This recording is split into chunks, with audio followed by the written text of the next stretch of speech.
कर्मों का लेखा जोखा। बहुत समय पहले भारत के एक छोटे से गांव में मोहन नाम का एक आदमी रहता था। वह बाहर से बहुत अमीर दिखता था, लेकिन उसके मन में घमंड, लालच और क्रोध भरा हुआ था। गांव वाले उसे से डरते थे, सम्मान नहीं करते थे। मोहन अक्सर गरीबों का मजाक उड़ाता, मजदूरों की मेहनत का पैसा काट लेता और ज़रूरतमंदों की मदद करने के बजाय उन्हें अपमानित करता। उसे लगता कि दुनिया में केवल पैसा ही सबसे बड़ा है। उसी गांव में एक बूढ़े साधु रहते थे। लोग उन्हें बाबा शिवानंद कहते थे। वे हमेशा कहते, मनुष्य के हर कर्म का हिसाब होता है। समय कभी किसी का कर्ज नहीं छोड़ता। लेकिन मोहन इन बातों पर हंसता। एक दिन गांव में भयंकर सूखा पड़ा। खेत सूख गए, कुएं खाली हो गए। गरीब लोग भोजन के लिए तरसने लगे।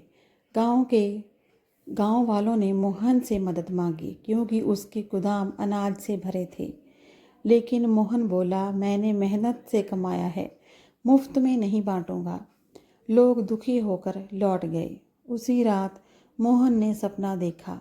उसने देखा कि वह एक अंधेरे रास्ते पर अकेला चल रहा है। चारों ओर डरावनी आवाज़ें थीं। अचानक सामने एक विशाल दरवाज़ा खुला। अंदर एक बड़ा सभा भवन था, जहाँ सफ़ेद वस्त्र पहने हुए लोग बैठे थे। बीच में एक तेज प्रकाश था और उसके सामने एक बहुत बड़ी किताब खुली हुई थी। मोहन डर गया। अब आवाज़ आई, ये कर्मों का लेखा जोखा है। उस किताब के पन्ने अपने आप पलटने लगे। उसमें मोहन के जीवन के हर छोटे बड़े कर्म लिखे थे। जहाँ उसने किसी गरीब का अपमान किया था, जहाँ उसने मजदूर की मजदूरी रोकी थी, जहाँ उसने झूठ बोलकर फ़ायदा उठाया था, सब कुछ। मोहन कांपने लगा। फिर अचानक किताब के कुछ पन्ने चमके। वहाँ कुछ अच्छे कर्म भी थे। एक बार बचपन में उसने एक घायल पक्षी को पानी पिलाया था। एक बार उसने अपनी माँ की सेवा की थी। एक बार उसने एक भूखे बच्चे को रोटी दी। आवाज़ फिर गूंजी, मनुष्य अपने कर्मों से ही ऊंचा या नीचा बनता है। मोहन रोने लगा। उसने कहा, क्या मुझे सुधरने का एक मौका मिल सकता है?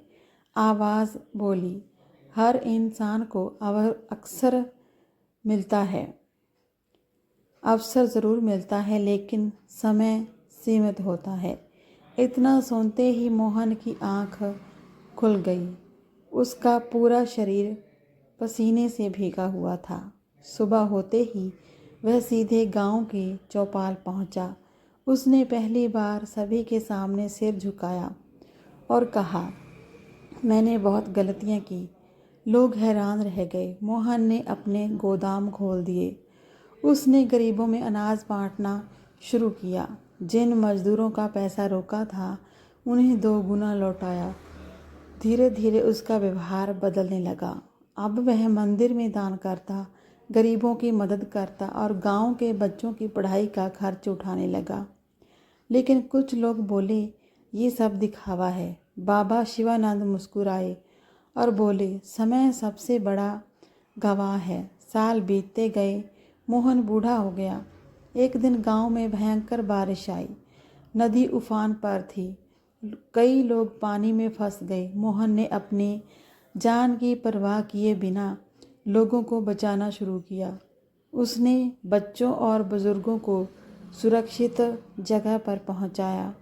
लेकिन आखिरी बार एक छोटी लड़की को बचाते समय वह खुद तेज धारा में बह गया। पूरा गांव रो पड़ा।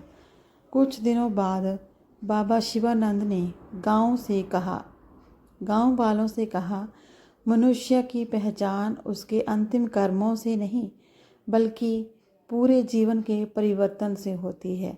जिसने अपनी गलतियों को समझ लिया, उसने आधी जीत पा ली। उस रात गांव के कई लोगों ने सपना देखा। उन्होंने मोहन को सफ़ेद वस्त्रों में मुस्कुराते देखा। उसके हाथ में वही बड़ी किताब थी। लेकिन इस बार उसके काले पन्नों पर उजाला फैल चुका था। कहानी का संदेश, हर कर्म का हिसाब होता है। अच्छा या बुरा कुछ भी छिपता नहीं। समय देर कर सकता है लेकिन न्याय ज़रूर करता है। इंसान चाहे तो अपने कर्म बदल कर अपनी तकदीर बदल सकता है। धन से बड़ा होता है अच्छा चरित्र। कर्मों का लेखा जोखा हमेशा चलता रहता है। इसीलिए ऐसा जीवन जियो कि रात को सोते समय आत्मा शर्मिंदा ना हो। आज की कहानी अच्छी लगी हो तो वीडियो को लाइक, शेयर और सब्सक्राइब ज़रूर करें। बेल आइकन दबाना ना भूलें। धन्यवाद।